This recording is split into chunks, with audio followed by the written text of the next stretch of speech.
ايوه يعني انتوا مستنيين ايه من يانيك فريرا؟ مستنيين ان هو ينفذ اسمه معانا بالحرف؟ يا جدعان اقسم بالله نفذوا نفذوا وخلاص. احنا خلاص اتضايقنا وجبنا اخرنا. 7 نقط في اخر 3 ماتشات يضيعوا منك يا راجل. اسهل 7 نقط يضيعوا. الاهلي كان زي الزفت. النهارده انت ممكن تكون احسن بس ضيعت الدنيا. فريق متكتل دفاعيا، وانا وانت وعم عبده بتاع الازوزه اللي بتفتح كده دي، عارف ان انت هتلاعب علاء عبد العال اللي بيلعب دفاعي. ما تخليش حد على منطقه الجزاء بتاعت المحله يشوط.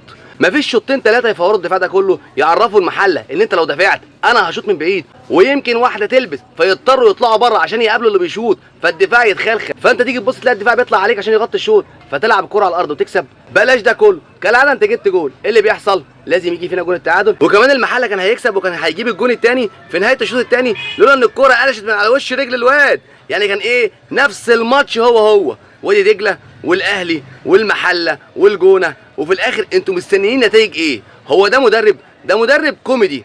احمد ربيع تطلع احمد ربيع اللي ماسك لك نص الملعب. وفي ماتش الاهلي برضه نفس الغلطه، قمت مطلع دونجا رقم 6 اللي انا اصلا مش طايقه، بس على الاقل لازم تلعب برقم 6 قدام اي فريق، فلازم كل مره تالف وتطلع لعيب رقم 6 فنتضغط ونتفشخ ويبقى نتغلب من اي حد.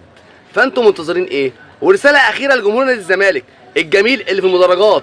انت مغلوب الماتش اللي فات ومتعادل الماتش اللي قبله، والماتش ده متعادل وفاضل 4 دقايق وانت قاعد في المدرجات تقول العب يا زمالك، العب يا زمالك. شفت جمهور الاهلي لما الاهلي اتغلب ماتش ايه اللي حصل له؟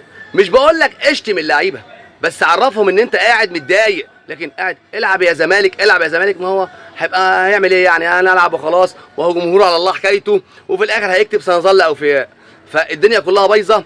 ويا جوني يا ادوار، انا قلت لك قبل كده انا اكتر واحد مساندك، لكن في المدرب ده انا ضدك انا ضدك انا ضدك.